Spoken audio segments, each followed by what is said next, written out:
rahmatullahi mbokki Albukaat TV ñu ngi leen di ziar bu baax a baax di am mbégte ak kontaante ànd gi nga xamante ni yéen a ngi koy àndal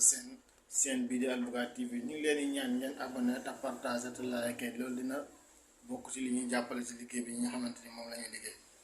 waaw ñu ñëw rek instant bii ñi nga xamante ni kii di Cheikh Bara Ndiaye ku nekk xam na ko muy Këram góor fee di télé bi di Walf TV. Cheikh Bara Ndiaye moom nag moom moo xëy rek ñëw fekk ñu taalaab oto mu tàkk jëppet ba jeex tàkk mu nekk loo xamante lu métti la te ñu di ko ñaawlu nag pour ñaawlu yem nekk na loo xamante ni phénomène boo xamante ni buy dox la waaye fii ci Sénégal nit koo xamante ni jotewoo kenn waa dem liggéey wàcc ñëw gaari sa oto ñu taal ko mu tàkk jëppet loolu daal métti na jàpp nañ ne fi ñu toll nii gatsa gi nga xamante ni moom la kii di Ousmane Sonko di woote nag gatsa googu moom moo commencé di dox fii nga xamante ni mooy si diwaanu Sénégal mais ñu ngi koy ñaawlu di ko naqarlu di ko masawu tamit di ko ñaane yàlla yal na yàlla utalaat ko leneen lu gën asalaamaaleykum wa rahmatullahi wa barakatuh.